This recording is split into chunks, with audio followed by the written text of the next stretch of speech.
Travel না করতাম, করোনার ভ্যাকসিন আমি দিতামই না। আপনারা মানা করছি না, কিন্তু আপনারা দিচ্ছেন। আমার পার্সোনাল ভিউজ।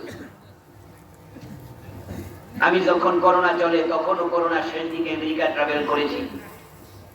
গত আগস্ট 3 দিন ছিলাম, এই যে 2 মাস আগে করোনার সময় আমি ট্রাভেল করতে যাব, তখন আইনে ছিল ভ্যাকসিনের টিকার কার্ড এয়ারপোর্টে দেখাতে হবে, না হয় বিমানে উঠতে দেবে না। তো ভ্যাকসিন না নিলে কার্ড পাবো কই? বাধ্য হয়ে ভ্যাকসিন নিয়েছি। কিন্তু আমি মোটেও মনে করি না করোনা ভ্যাকসিনে যায়। আল্লাহ আমেরিকার মতো দেশকে মেসাকার বানিয়ে ফেলেছে। এক একদিন 3000, 5000, 7000, 10,000 মরে গেছে আমেরিকা। যেই পরিমাণ আমেরিকাতে একদিনে মরছে, আমাদের পুরা বাংলাদেশে পুরা করোনার কাল হয়ে পর্যন্ত মরে নাই। আলহামদুলিল্লাহ পড়ে। আমার বাসা ফার্মগেট, এর সাথে কাউরান বাজার। বাংলাদেশ যখন লকডাউন চলে, তখনও কাউরান বাজারে কোনো লকডাউনকে মানত না। কাঁচা বাজার তো, ট্রাক আইতো, ট্রাক যাইতো, কাঁচা বাজারে তরকারি তো চলতোই। ওখানে আমিও যাইতাম বাজার কিনতে, যে কেউ লকডাউন লকডাউন মরে না। এক মহিলা সাক্ষাৎকার দিছে, টেলিভিশনওয়ালা জিজ্ঞাসা, এই মহিলা এখানে বসে আছেন, মাস্ক কই? মহিলাকে, আমি পান খাই, মাস্ক লাগে না।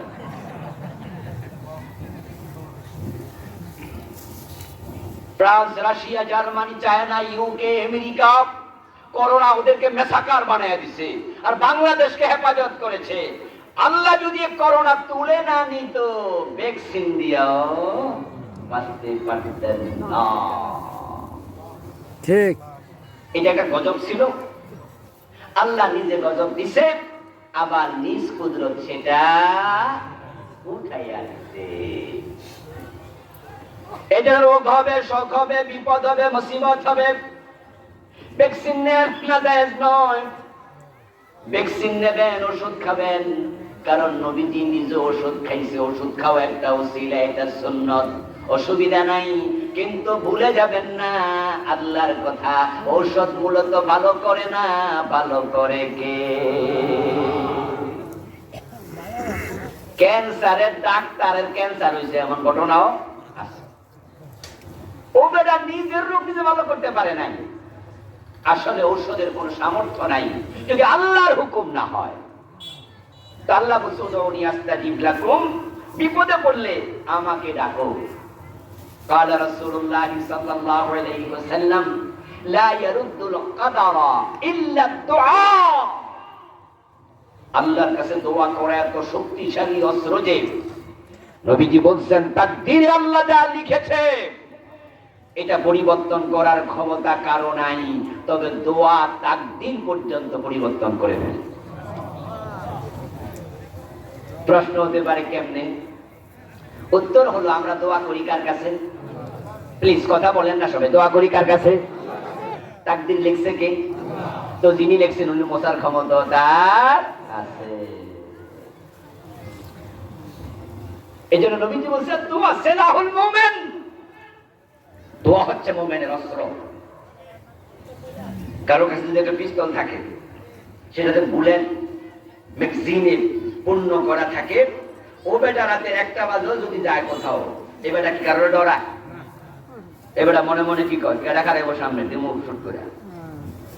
অস্ত্র থাকলে যেমন একজন ব্যক্তি রাতের 1টা বাজেও কাউকে পরোয়া করে না, যারা দোয়া করতে জানে তাদের কোনো বিপদ হয় না। আল্লাহ বলছে, আমারে ডাকলে আমি সাড়া দেব। এখন আমার ওয়াজ কিন্তু শেষ পর্যন্ত শুনে যাই না, বিপদে পড়বেন আবার। দোয়া জিকিরের উপর আমি বইটা লিখেছি, এটা গত রাতে আমার হাতে আসছে, আলহামদুলিল্লাহ। এটা আমার 9 নাম্বার বই। নাম দিয়েছি চমৎকার, আল্লাহর স্মরণে মুখরিত জীবন। একবার ঘুম থেকে উঠে ঘুমাইতে যাওয়া পর্যন্ত জীবনে প্রয়োজনীয় 400-র মতো দোয়া জিকির আছে। মা বাবা, বুড়া মানুষ, কোন কাম কাজ নাই, বইটা কিনে দেবেন। বাংলায় একবার শব্দের অনুবাদ সহ দিছি, অনুবাদের সাথে উচ্চারণও দিছি। সকালে কয়টা দোয়া, ফজরের নামাজ পড়ার পরে আধা ঘন্টা দোয়া করতে পারবেন, অনেক ভুল হয়েছে। সন্ধ্যায় দোয়া, নামাজের সালাম ফিরানোর পরে দোয়া, পুরা জীবন দোয়ার বই লিখতে গিয়ে দেখি আল্লাহ তাআলা দোয়ার মাঝে এত ক্ষমতা রাখছে যে এটা মুমিনের অস্ত্র বলে রাসূল ঘোষণা করেছে।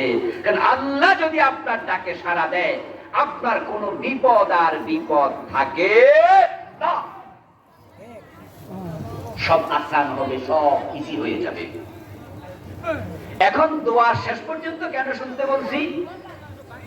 কিছু দোয়া আছে আজীবন করছেন অথচ কবুল হয় না, এমন দোয়াও আছে।